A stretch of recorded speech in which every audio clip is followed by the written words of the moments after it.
আসসালামু আলাইকুম প্রিয় দর্শক, স্বাগতম জানাচ্ছি রহস্যময় টিভির আন্তর্জাতিক সংবাদে। তো চলুন বেশি দেরি না করে সংবাদটি শুরু করা যাক। ইরান ইসরায়েল যুদ্ধের মধ্যেই মধ্যপ্রাচ্যে শুরু হলো আর এক যুদ্ধের, আর এই যুদ্ধ লড়ছে সৌদি আরব এবং আরব আমির শাহী। হঠাৎ করে মোহাম্মদ বিন সালমান এবং মোহাম্মদ বিন জায়েদ তারা নিজেদের মধ্যে লড়াই শুরু করেছে। সৌদি আরব এবং আরব আমির শাহীর এই যুদ্ধ পৃথিবীর ভূ রাজনীতিতে এক বড়সড় পরিবর্তন আনতে চলেছে। একদিকে যখন সৌদি আরব পাকিস্তান তাদের মধ্যে পারস্পরিক সামরিক চুক্তি রয়েছে, নতুন করে আমরা দেখছি ইরানের সঙ্গে পাকিস্তানের নতুন বোঝাপড়া হচ্ছে আর অনন্য বোঝাপড়া তৈরি হচ্ছে। তাই এই মুহূর্তে সৌদি আরব, পাকিস্তান, ইরান এবং তার সঙ্গে ছায়ার মতো রয়েছে তুরস্ক। মধ্যপ্রাচ্যের এই গুরুত্বপূর্ণ মুসলিম রাষ্ট্রগুলো যখন ঐক্যবদ্ধ হচ্ছে, ওদিকে আমরা দেখছি আরব আমির শাহী ইসরায়েলের সঙ্গে ক্রমশ বন্ধুত্ব বাড়িয়ে জায়নবাদী আদর্শে বিশ্বাসী হয়ে উঠছে এবং আমেরিকার সঙ্গে ক্রমশ ঘনিষ্ঠতা বাড়াচ্ছে। তারাও নিজেদের মধ্যে আরব আমির শাহী, ইসরায়েল এবং আমেরিকা যুক্তরাষ্ট্র মিলিত হয়ে এক নতুন পাওয়ার ব্লক তৈরি হচ্ছে। তাই মধ্যপ্রাচ্যের এই মুহূর্তে সৌদি আরব এবং আরব আমির শাহীর মধ্যে যে সংঘাত, সেই সংঘাত পৃথিবীর ভূ রাজনীতিতে একটা বড়সড় পরিবর্তন আনতে চলেছে। চলুন আজকের এই ভিডিওতে আমরা দেখে নিই সৌদি আরব এবং আরব আমির শাহী হঠাৎ করে তারা কেন নিজেদের মধ্যে যুদ্ধে জড়িয়ে পড়ছে। আজকের এই আলোচনায় আপনাদের সকলকে স্বাগত জানাচ্ছি, আপনাদের বন্ধু অধ্যাপক আব্দুল হালিম। সৌদি আরব গোটা মুসলিম বিশ্বে যেমন সব থেকে গুরুত্বপূর্ণ মক্কা ও মদিনার জন্য, অপরদিকে এই সৌদি আরব আরব বিশ্ব নয়, গোটা পৃথিবীর তেল রপ্তানিতে সর্ববৃহৎ রাষ্ট্র। অর্থাৎ গোটা পৃথিবীতে জ্বালানি তেল রপ্তানি ক্ষেত্রে সৌদি আরব 1 নম্বর। স্বাভাবিকভাবেই সৌদি আরবের অর্থনীতি এবং তার সামরিক শক্তি আরব বিশ্বের মধ্যে সব থেকে এগিয়ে। সৌদি আরব যখন একদিকে ধর্মীয়, অর্থনৈতিক এবং সামরিক দিক থেকে আরব দুনিয়ার মধ্যে সব থেকে শক্তিশালী, ঠিক তারই পাশে আরব আমিরাত বা আরব আমির শাহী তারা গত কয়েক দশক ধরে ধারাবাহিকভাবে বাণিজ্যিক শক্তি বৃদ্ধি করেছে। বিশেষ করে এই মুহূর্তে দুবাই শহর সারা পৃথিবীর একটা বড় সংখ্যক কোম্পানির হেডকোয়ার্টার, আর দুবাই শহরকে ঘিরেই এখন পৃথিবীর বাণিজ্য, বিনোদন, পর্যটন শিল্প এখন পাক খাচ্ছে। সাম্প্রতিক সময়ে সৌদি আরবকে পিছনে ফেলে বাণিজ্যের ক্ষেত্রে টেক্কা দিচ্ছে দুবাই। তাই সৌদি আরব এবং আরব আমিরাতের মধ্যে বাণিজ্যিক একটি লড়াই ছিল রেষারেষি এবং ঈর্ষা।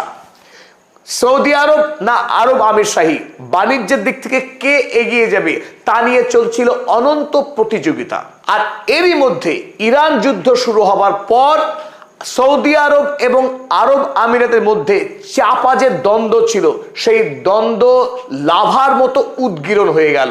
কারণ ইরানের উপর যখন হামলা করা হলো ইসরায়েলের পক্ষে, তার বদলা হিসেবে ইরান আরব আমিরাতের উপরে 2200-র বেশি ড্রোন হামলা চালিয়েছে এবং 500-র অধিক মিসাইল হামলা চালিয়েছিল শুধুমাত্র আরব আমিরাতের উপর। যখন ইরান আরব আমিরাতের উপরে ধারাবাহিক এই ভয়ঙ্কর আক্রমণ চালাচ্ছে, যদিও এই আক্রমণের সিংহভাগই আরব আমিরাত প্রতিরোধ করতে পেরেছিল, ইন্টারসেপশন করেছিল, তবুও এই সময়ে আরব আমিরাত চেয়েছিল সৌদি আরব ইরানের বিরুদ্ধে কড়া অবস্থান গ্রহণ করুক এবং সমগ্র আরব রাষ্ট্র মিলিত হয়ে ইরানের বিরুদ্ধে ইসরায়েল এবং আমেরিকার সঙ্গে জোট বেঁধে যুদ্ধে নামুক। কিন্তু সৌদি আরব এই সময়ে মাথা ঠান্ডা রেখেছে, এমনকি সৌদি আরবের উপরেও বিস্তর হামলা চালিয়েছে ইরান। মার্কিন সেনা ছাউনি ছাড়াও তাতেও সৌদি আরব কিন্তু ইরানের বিরুদ্ধে কোন রকম কড়া পদক্ষেপ তো গ্রহণ করেইনি, এমনকি বাইট পর্যন্ত দেয়নি ইরানের বিরুদ্ধে। এই সময়ে সৌদি আরব যে নজিরবিহীন ধৈর্যের পরীক্ষা দিয়েছে, তাতেই ক্ষিপ্ত হয়েছে আরব আমিরাত। এই সময়ে আরব আমিরাতের সৌদি আরবের কাছ থেকে একটাই চাওয়া ছিল যে সৌদি আরব ইসরায়েল এবং আমেরিকার সঙ্গে মিলিত হয়ে আক্রমণ করুক ইরানের উপরে, আর ইরানকে ধ্বংস করার এটাই সব থেকে আদর্শ সময়। এই সময় যদি হাতছাড়া হয়ে যায়, একবার যদি ইরান বিজয়ী হয়ে যায়, এমনকি ইসরায়েল যদি ইরানকে পরাস্ত করতে নাও পারে তাহলে আরব রাষ্ট্রগুলোর ভবিষ্যৎ অন্ধকার হবে। কারণ এই হরমুজ প্রণালীর দখল নিয়ে আগামী দিনে ইরান গোটা আরব মুলুককে হাতের মুঠোয় নিয়ে আসবে এবং তাদেরকে কন্ট্রোল করবে।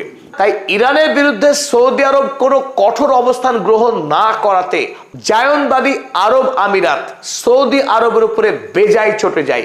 আর তারই ফলাফল দেখলাম আমরা 30শে এপ্রিল আরব আমিরাত সরাসরি ওপেক এবং ওপেক প্লাস থেকে স্থায়ীভাবে তার সদস্যপদ খারিজ করে দিল। ওপেক অর্থাৎ তেল উৎপাদনকারী যে রাষ্ট্রগুলি রয়েছে পৃথিবীতে তাদের যে সংস্থা, যাকে ওপেক বলে, যে ওপেক খনিজ তেল কতটা উৎপাদন করা হবে, তার বিশ্বে বাজারে দাম কি হবে, সমস্ত বিষয়ে নিয়ন্ত্রণকারী যে সংস্থা তার নাম ওপেক। আর এই ওপেকের প্রধান হিসেবে এতদিন ধরে কার্যভার সামনে আসছিল সৌদি আরব, কারণ সৌদি আরব পৃথিবীর মধ্যে সর্ববৃহৎ তেল রপ্তানিকারক দেশ। আরব আমিরাত সৌদি আরবের তত্ত্বাবধানে একই সংস্থাতে আর কোনোভাবেই থাকতে চায়নি। আরব আমিরাতের সৌদি আরবের প্রতি ক্ষোভ এতটাই বেড়ে গেল যে আরব আমিরাত ওপেক থেকে ইস্তফা দিয়ে দিল। আরব আমিরাত দুটি কারণে ওপেক থেকে ইস্তফা দিল। এক নম্বর বড় কারণ, সৌদি আরবের সঙ্গে একই সংস্থায় থাকবে না। দ্বিতীয়ত কারণ, আরব আমিরাতকে এই মুহূর্তে ইসরায়েল এবং আমেরিকা পরোক্ষভাবে ইন্ধন জুগিয়েছে যে আরব আমিরাত শীঘ্রই ওপেক ত্যাগ করুক। ফলে আরব আমিরাতের অনেকগুলি লাভ হবে। এক, ইসরায়েল সরাসরি সামরিক অস্ত্রশস্ত্র এবং সৈন্য পাঠিয়ে ইরানের বিরুদ্ধে যাতে আরব আমিরাত লড়াই করতে পারে সেই ব্যবস্থা করবে ইসরায়েল। সঙ্গে থাকবে আমেরিকা, কারণ আমেরিকা যুদ্ধকালীন সময়ে যাতে দুবাই দুর্বল না হয়ে পড়ে, আরব আমিরাত অর্থনৈতিকভাবে যাতে দুর্বল হয়ে না পড়ে, আরব আমিরাতের কাছে থাকা দিরহামকে সরাসরি মার্কিন ব্যাংকে জমা দিয়ে আমেরিকার কাছ থেকে বিপুল পরিমাণে ডলার সংগ্রহ করার যে সুযোগ, সেই সুযোগ দিয়েছে আমেরিকা। আমেরিকা অভ্যন্তরে তেলের সংকট এবং তেলের দাম বেড়ে যাওয়াতে জেরবার, তাই আরব আমিরাতের কাছ থেকে বিপুল পরিমাণে তেল কিনে নিয়ে বিশ্বের বাজারে তেলের দামকে কিছুটা নিয়ন্ত্রণ করার স্বপ্ন দেখছেন ডোনাল্ড ট্রাম্প। তাই এই মুহূর্তে আরব আমিরাত সরাসরি ইসরায়েলের সঙ্গে সামরিক বাণিজ্যিক সম্পর্ককে গভীর থেকে আরো গভীরতর করলো। আর এই জায়গায় সৌদি আরব যারা প্রথম থেকে লড়াই শুরু করেছিল ইসরায়েলের বিরুদ্ধে, 1948 সালে যখন আমেরিকা এবং ইংল্যান্ড মিলিতভাবে রাষ্ট্রসংঘের মাধ্যমে ইসরায়েল রাষ্ট্রের প্রতিষ্ঠা করেছিল প্যালেস্টাইনের মাটিতে, তখন প্রথম যারা যুদ্ধ ঘোষণা করেছিল তার নেতৃত্ব দিয়েছিল সৌদি আরব। তাই সৌদি আরব বর্তমান সময়ে আমেরিকার সঙ্গে বন্ধুত্ব রেখে চললেও আরব কিন্তু কোনোভাবেই চায় না যে আরবের মাটিতে ইসরায়েল শক্তিশালী হোক এবং একেবারে সৌদি আরবের পার্শ্ববর্তী রাষ্ট্র, প্রতিবেশী রাষ্ট্র আরব আমিরাতে জায়নবাদী শক্তি বৃদ্ধি পাক। তাই এখনো পর্যন্ত সৌদি আরব ইসরায়েলকে রাষ্ট্রের স্বীকৃতি দেয়নি এবং তার সঙ্গে সরাসরি কোনো রকম বাণিজ্যিক সম্পর্ক তৈরি করেনি। এই মুহূর্তে সৌদি আরব পাকিস্তানের সঙ্গে যেহেতু এক বড়সড় সামরিক চুক্তি সম্পাদিত রেখেছে, পাকিস্তানের সঙ্গে তার সামরিক লেনদেন প্রচুর পরিমাণে বেড়েছে এবং এই প্রেক্ষিতে আমরা দেখলাম আরব আমিরাতকে পাকিস্তানের বিরুদ্ধে প্রতিশোধ নিতে। পাকিস্তান যেহেতু ইরানের প্রতি বন্ধুত্ব প্রদর্শন করছে এবং সৌদি আরবের সঙ্গে তার ঘনিষ্ঠ সামরিক সম্পর্ক রয়েছে, এই মুহূর্তে আরব আমিরাত পাকিস্তানকে টার্গেট বানালো যে পাকিস্তানকে আগেই আরব আমিরাত $3.45 বিলিয়ন ধার দিয়ে রেখেছিল নানান শর্তে। এখন হঠাৎ করে এপ্রিল মাস শেষ হওয়ার আগেই পাকিস্তানকে চাপ প্রয়োগ করা হলো ওই টাকা পরিশোধ করার জন্য। আর এই পরিস্থিতিতে সৌদি আরব পাকিস্তানের পাশে দাঁড়িয়ে পাকিস্তান যাতে ওই সমস্ত টাকা আরব আমিরাতকে ফেরত দিতে পারে নির্ধারিত সময়ের আগে, তার জন্য $3 বিলিয়ন টাকা তুলে দিল পাকিস্তান সরকারের হাতে এবং পাকিস্তান সরকার নির্ধারিত সময়ের আগেই ইউএইর কাছে সেই টাকা পরিশোধ করলো। একদিকে যখন আরব আমিরাত এবং ইসরায়েল তাদের মধ্যে ঘনিষ্ঠতা বাড়িয়েছে, এদিকে আমরা দেখলাম সৌদি আরবের সঙ্গে পাকিস্তানের একটি নিবিড় সামরিক চুক্তি স্বাক্ষরিত হয়েছে গত বছর, যে চুক্তির প্রধান কথা ছিল নেটোর ক্লজ 5 এর মতো, অর্থাৎ যদি সৌদি আরবকে কোনো দেশ সামরিকভাবে আক্রমণ করে সরাসরি পাকিস্তান সেই যুদ্ধে জড়িয়ে পড়বে, কারণ ধরে নেওয়া হবে পাকিস্তানকেও সামরিক আক্রমণ করেছে সেই শত্রু দেশ। আবার যদি পাকিস্তান কোনো দেশের দ্বারা আক্রান্ত হয় সরাসরি সৌদি আরব সেই লড়াইয়ে যুক্ত হয়ে যাবে। এই সামরিক চুক্তির কারণে সাম্প্রতিক সময়ে সৌদি আরব এবং পাকিস্তান নিবিড়ভাবে তাদের আদান প্রদান বেড়েছে। আর এই দুই রাষ্ট্রের সঙ্গে ছায়ার মতো রয়েছে এরদোয়ান, তুরস্ক। যখন তুরস্ক, সৌদি আরব এবং পাকিস্তান তাদের মধ্যে ধারাবাহিক সামরিক আদান প্রদান চলছে, আর এই আবহে শুরু হয়ে গেল ইরান যুদ্ধ। ইরান যুদ্ধে ইরানকে পরাস্ত করতে না পেরে আমেরিকা যখন বর্তমানে ওমান উপসাগরে ইরানকে ঘিরে নৌ অবরোধ চালাচ্ছে, সেই সময়ে ইরানের পাশে দাঁড়ালো পাকিস্তান, যাতে করে ইরান অর্থনৈতিকভাবে ধ্বংস না হয়। তার জন্যে পাকিস্তানের যে বর্ডার, সেই বর্ডার খুলে দেওয়া হলো ইরানের জন্য। খুলে দেওয়া হলো দুটি বন্দর, গাওদার বন্দর এবং করাচি বন্দর, যে বন্দরগুলো ইরান ব্যবহার করবে এবং তার দেশের পণ্য বিদেশে বিক্রি করবে। অনুরূপভাবে বিদেশ থেকে পণ্য আমদানি করবে ইরান পাকিস্তানের মাধ্যমে। তাই আমরা স্পষ্ট দেখতে পাচ্ছি পাকিস্তানের সঙ্গে যখন ইরানের বন্ধুত্ব বাড়ছে, পাকিস্তানের সঙ্গে তখন সৌদি আরবেরও বন্ধুত্ব বাড়ছে। তাই এই চার দেশ মিলিত হয়ে নতুন করে একটা ব্লক, একটা সমীকরণ তৈরি হচ্ছে, যে সমীকরণের মূল কথাই হবে আগামী দিনে ইসলামিক বিশ্বকে শক্তিশালী করা। কারণ এদিকে জায়নবাদী শক্তি ক্রমশ শক্তিশালী হচ্ছে, আমেরিকা যুক্তরাষ্ট্র, ইসরায়েল, এবং তার সঙ্গে হাত মিলিয়েছে এই আরব আমিরাত।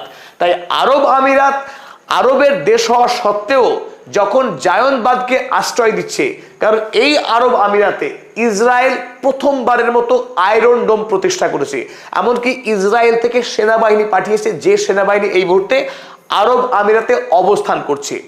সুতরাং আমরা এখান থেকে স্পষ্ট বুঝতে পারছি যে আরব আমিরাত ইসরায়েলের একটি অভিন্ন ভৌগোলিক সীমানা, যেখানে জায়নবাদের অনায়াস যাতায়াত। তাই সৌদি আরব কোনোভাবেই নিজেকে সুরক্ষিত রাখতে পারবে না যদি সৌদি আরব এই মুহূর্তে পাকিস্তান, মুসলিম বিশ্বের একমাত্র পারমাণবিক শক্তিধর রাষ্ট্র, অপরদিকে তুরস্ক, যে তুরস্ক একদিকে নেটোর সদস্য, অপরদিকে তার অবস্থানগত সুবিধার কারণে রাশিয়ার সঙ্গে বন্ধুত্ব রয়েছে, এবং তুরস্কের কাছে রয়েছে সর্বাধুনিক সমরাস্ত্র এবং উন্নত প্রশিক্ষণ প্রাপ্ত সেনাবাহিনী। পাশাপাশি তুরস্ক মুসলিম বিশ্বের সবচাইতে ধনী, অর্থনৈতিকভাবে শক্তিশালী একটা রাষ্ট্র। তাই এই চার রাষ্ট্র মিলে এই মুহূর্তে একটি নতুন ব্লক তৈরি করার ভাবনা চিন্তা করছে। আর নিশ্চিতভাবেই মাথার উপরে রয়েছে রাশিয়া এবং চীন, কারণ রাশিয়া এবং চীনকে নিয়ন্ত্রণ করার ক্ষমতা যে রাষ্ট্রের সব থেকে বেশি, তার নাম ইরান। তাই এই গ্রুপ অর্থাৎ তুরস্ক, সৌদি এবং পাকিস্তান, তারা ইরানকে দলগত করার একটাই লক্ষ্য, যাতে করে রাশিয়া এবং চীন তারা তাদের সঙ্গে শক্তিশালীভাবে অবস্থান করে।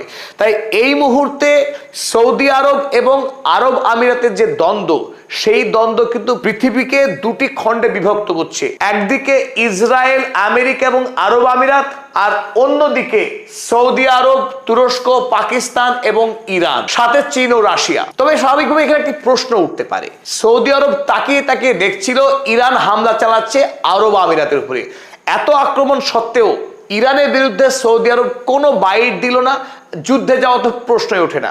তো এর কারণ হিসেবে একটি বিষয়কে আমরা কিন্তু উল্লেখ করতে পারি, তার কারণ দুবাই শহর। দুবাই শহর সারা পৃথিবীতে বিজনেস হাব হয়ে উঠেছে এবং তার সীমাহীন সমৃদ্ধি। সারা পৃথিবীর মানুষ তাদের ভ্রমণের এক নম্বর ঠিকানা বানিয়েছে দুবাই রাষ্ট্রকে।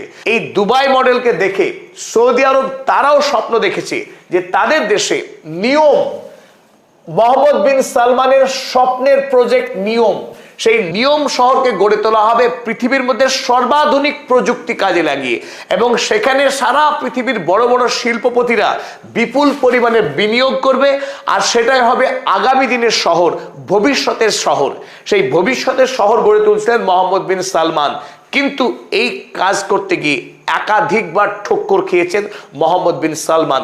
যদিও সৌদি আরবের কাছে বিপুল পরিমাণের পয়সা রয়েছে তেল রপ্তানি করার, তৎসত্ত্বেও পৃথিবীর অধিকাংশ কোম্পানি তারা দুবাই শহরের প্রতি যতখানি আকৃষ্ট হয়েছে, সেখানে টাকা বিনিয়োগ করার ব্যাপারে যতটা উৎসাহী, নিয়ম প্রজেক্টকে কিন্তু ততখানি পাত্তা দেয়নি বিশ্বের বড় বড় কোম্পানিগুলো।